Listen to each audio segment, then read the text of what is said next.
Welcome to the second show of GrowthArtic. GrowthArtic. Today we're going to talk all about the T-shaped entrepreneur.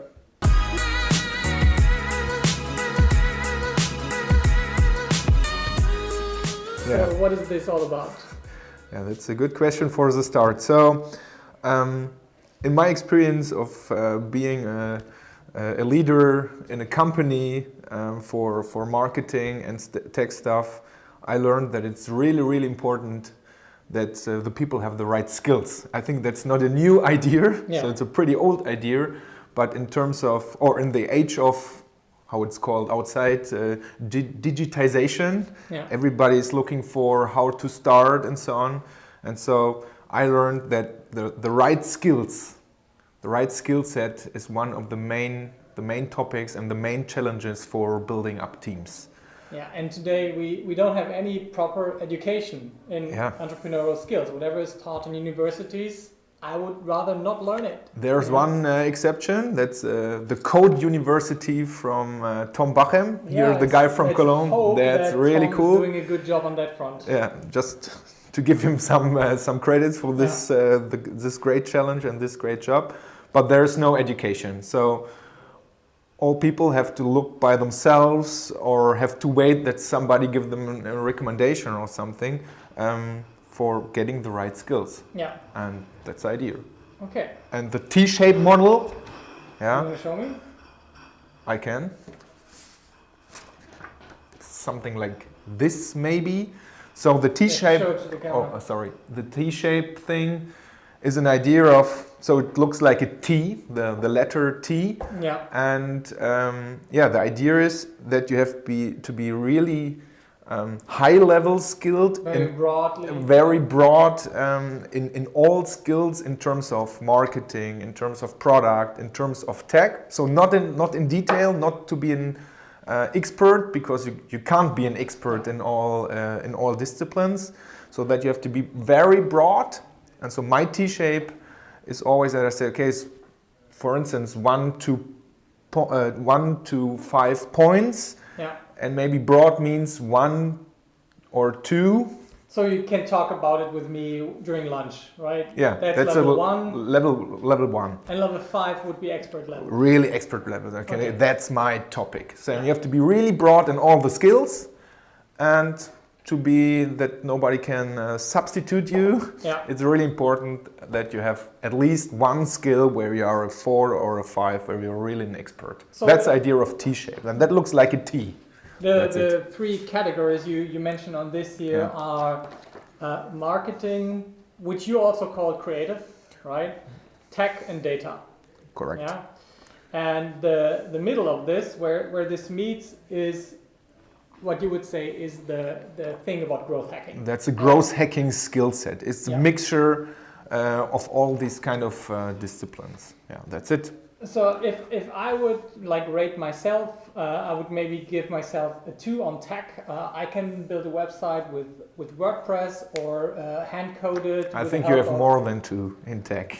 Maybe more, yeah. Maybe I know a bit of React, but I wouldn't really call myself a techie. I know my way around front end, but for example, 0 skills in back end development. Yeah. What about your tech skills? I learned everything in university, and I think I learned Java coding for backend stuff. So I'm able to give a review of something, but it's a lot of years or time has passed on. So I would say maybe it's 3. Yeah. But not more. Okay, so on the marketing and creative side, I know my way around Photoshop, but inputting really great content ideas is where I'm the least strong. Yeah, I think. I can deliver good marketing, but it doesn't come easy to me to think about which images, which videos, what language to use. Once I have that, I'm very good at distributing that, but to me those are very different topics. There are different topics, so I would say in distributing you're really good, but I think it's always creative marketing. So that means, from my point of view, who's my customer, where are my customers, Yeah. and how can I target, how can I reach the customers? And that's creative marketing. So that doesn't mean let's do it like all others do, because we're talking about growth hacking, right? Yeah. Is there a possibility to sneak a little bit, to sneak in the brain of my customer? Yeah, to be really smart about like where to place that content, how you talk to people on Instagram compared to Twitter, how to start the conversation online. Okay, and the third one is data, right? Yes. That's your topic, right? Yeah, this is more like my niche. Having some challenges with the GDPR. We were talking about it before this. We're gonna probably have our own episode on what we think about. We have to. Sorry. About GDPR and the whole data privacy in the EU situation. But I really love seeing what my user does. When I studied psychology, that's what I was most interested in. Yeah. Human behavior, like seeing what people do and building a model why they do what they do. Yeah, and I get that. When I look at the data and then I talk to real human beings and I ask them like, why did you do this, why did you do that? If I don't see the data, they just tell me bullshit. Yeah. But when I see what they actually do, not what they say, and then ask them specific questions about their behavior, I can really learn what they want, what they need. And then I can, for example, with Facebook, I can see if I target males 35 to 44 with interest in digital marketing and Google Analytics, and I invite them to a workshop, and I see that they really like it, I can make the complete connection from acquisition to the experience they have with the product, with the workshop, for example, and the revenue afterwards. Yeah, that's what I would say. Like I'm a 4 or 5. On that scale. How about you in data? I would say for me there are always two challenges in terms of data. The first one is from the technical point of view to get the data. Yeah. So to get the right data. I had a slogan in my old team where I always say valid data for valid decisions. Yeah. So you can do everything wrong with data. So just if you copy, I think one of the main fuck ups is copy the analytics or Facebook pixel code from landing page to landing page, because you just copy one and then you get weird data. You get weird data. Sources. So that's the first point, is to get the from the technical point of view to get the valid data. Yeah. And then the second one is to ask the right questions. Yeah, within the data. Exactly. Within the data. What do I want to know? Yeah. So there's just one example I always use in my workshops. That is, everybody's talking about long duration times on websites. We have to integrate videos to increase the duration time. I say, okay, what about the order form? Okay. So you can't say that it's always the best decision to have a long duration time. Yeah. So in corporate marketing teams, they're always working on that. We say, okay, what about your order form? Is it really good for your order form if the people hang around there 4 or 5 minutes? Yeah. So just to give you one stupid example, think about what you want to know, what you want to learn out of your data. Yes. And that's the two main challenges how to start. So we have the creative, we have the tech, and we have the data part. Yeah, right. Yeah, and the reason why we think that this is so important is it gives you independence, right?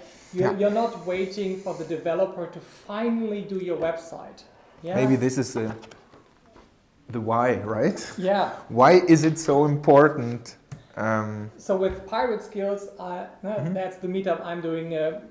I have this mission of like leveling up the marketing skills of people. Yeah, so that they become independent. Lots of entrepreneurs have great products, but they have difficulty communicating it and then reaching the bigger sized audience that actually converts. Yeah, and having a broad skill set gives you some independence, and as you have lots of experience with, once you lead people that do that for you, you can much better evaluate their progress, right? That's the only work you have to do as a manager.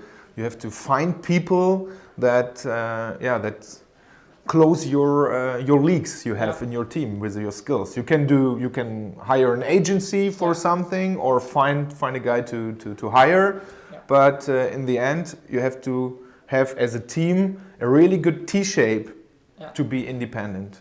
Don't ask for any resources to have everything in your team that you're really going fast. Yeah, and if you're a solo entrepreneur, you really have to think about how can I do this alone?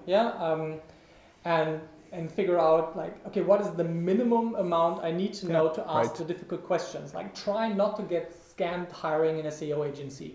Just try. Good luck. Yeah, if you have never done SEO yourself or AdWords, same shit. It's so easy to get screwed. Facebook ads as well. It's the same. They can sell you everything if you have no idea what is important, what is the cost or whatever.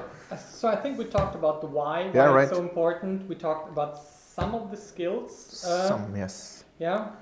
And we are 10 minutes in. I think that gives us some more time to talk about which skills we would suggest you learn. So we have those broad categories of creative, data, and tech. So if I come to you, I studied German and English in the university. Essentially, I have zero skills except communicating. What would you recommend what I learn first? So today I would start with curiosity. Curiosity. So that's not a normal skill. It's just I want to have people around me which are curious about testing new tools, finding new ways how to find customers, how to acquire customers. So you have to be curious. And I think that's so important because in the corporate world, one of the main problems I see is there is no curiosity anymore. So they are stuck in their system, in their organization, and it's not allowed to be curious because you're not allowed to test this tool. And I'm not talking about the GDPR things. They are coming. So that's just... So curiosity. That's number one. It's really important. Well, another soft one I would add is courage. Curiosity and courage, which would be a great podcast title, by the way. It would be. That you dare to challenge yourself. Learning always means that you admit that you're not perfect yet. And that in the corporate world is very difficult, but especially if you're an entrepreneur, you cannot afford to say, I don't know how to do it, so I can't do my project. Sorry, it's not possible. If that product is really valuable to you and your audience, you owe it to the audience and the product to become better at communicating, I think. And that should give you the courage to admit, okay, I don't know this, I'm not a level 5 there yet, but it is valuable for me to at least reach level 2 on a broad scale and a level 5 at 1 or 2 distinct scales. So about concrete skills. So what next? We are curious and we are courageous. That's a good, I would say that's maybe 40-50% of what we are looking for. And then what? And then comes, I would say, there could be the sales or the tech stuff. So I always start with tech because we were talking about growth hacking. So there's a difference between the old school marketing and the new marketing in terms of data and so on. Where I say, okay, you don't have to be able to code. Maybe a little bit of HTML would be nice or so on, but you don't have to be a coder. But what I always say is you have to understand what is possible. You have to learn to talk to developers. Because it's a really different species. Watch those boobs. We put this flyer down here so that we won't look at the display all the time, but at the camera. But I have to remind Hendrik about it. So, do you think everybody should learn to code or not? I would recommend because that's a skill. You can be very happy if you have it today. So I'm really happy that I know. I would say the most things in terms of tech, and I can review and evaluate everything. So if I have an agency or totally right, thanks. If there is an agency and they say, okay, it's not possible what you have in your mind, I would say, okay, everything is possible. And if they say, okay, that costs 5 person days, I think you have to learn if 5 person days is it a big amount or in terms of cost and something. And that's really, really important. And I think that's nothing you can learn in university. That's just experience. So take your time with your developers. Yeah. That's really important to learn. Don't learn like to code very deeply, but enough so you can at least communicate well what you need to other developers. Another skill I would recommend highly is to like at least be able to manage your own website. Even if it's with a program like Wix or Squarespace, it doesn't matter, or WordPress. It doesn't matter. But be able to change your own headlines, images, and texts.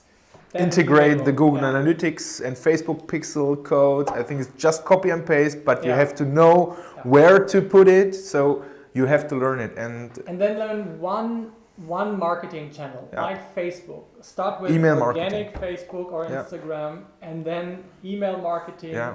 And if you have that set up with the organic part, learn one paid channel. And a good place to start is Facebook, because it's much easier to learn than AdWords. And it's still cheaper. We are noticing it getting more expensive, but it's still so much cheaper. In most ways. Okay. I would add one. Yes, please. And that's sales. Sales. So there are a lot of startups around, and we are both coaching the startups, and then we are talking about sales. And there are so many people you can't believe. They say, okay, I'm not that into sales, I don't want to call people. Not call people or talking to people to get feedback. Where I say, okay, if this is your problem, it's not a challenge. If this is your problem, you can close your startup before you start, because you have to be really, really curious, really addicted to sales. So I get all the push notifications for every ticket. Rich Dad, Poor Dad. Is it somewhere there? That's great. That's a great one. So the way I solved this for myself was after when I did my high school graduation, I read this book. Or like maybe 12th, 13th grade. I read this book called Rich Dad, Poor Dad. Super American cheesy stuff. Deal with it. But he recommended learning to go into a sales organization like a multi-level marketing, or he went to Xerox printers. So I said, I'm gonna sell the hardest stuff I can for 2 years, which is like financial services. I did that during my psychology studies for 2 years, just to get the fuck over it. And to level up my skills. And it's just a fear you have in your mind. To just go out and cold call people. I told myself I don't want to go and ask my friends and family. I really want to close new people. That's great. And that made it so much easier. I absolutely agree. Like after that, I had Campus for Company, my first startup, and we closed 80% of the meetings we took over there. And we were just saying like, okay, which projects do we want to do? Because we knew we could close it. It gives you so much independence. Fuck your website if you're selling a WordPress, if you're selling a service. But learn sales. Learn sales. And to start, I would say, okay, go if you're working in a company, go to a fair. Go to a fair and start selling on a stand there. Just talk to the people, get the feedback in. And you have to learn, and you have to try and to find your sales scriptings and so on and so on. It's so hard, but it's so valuable, because it's all about independence. So this episode is very broad. We talked about the T-shape, and we would love to know from you guys what specific skills you would like us to talk about, and especially like how to learn those skills. If you're worried about that, please send us emails. You can find us here on GrowthArtic.com. It's GrowthArtic.com, where you will find all the episodes and links where we're going to host it, like the iTunes, Stitcher, Spotify links. It's all available there. And please tell us what you would like to hear more about. That would be really great, especially concerning like skills. Skills and how to learn, I would say. Okay. Hendrik, what are we going to talk about next time? So we have a big list. We have a list. I would say we can decide between the GDPR thing. It's a little bit hard. Or we talk about tools, maybe. Our tools is maybe a little bit easier for us. So next time, looking forward to talk to you guys about tools. We are curious what you are using. And we will share what we are using. What we are using for our businesses, I would say, for our projects. Then see you on GrowthArtic.com. Take care. See you at the next time. Bye bye. Bye bye.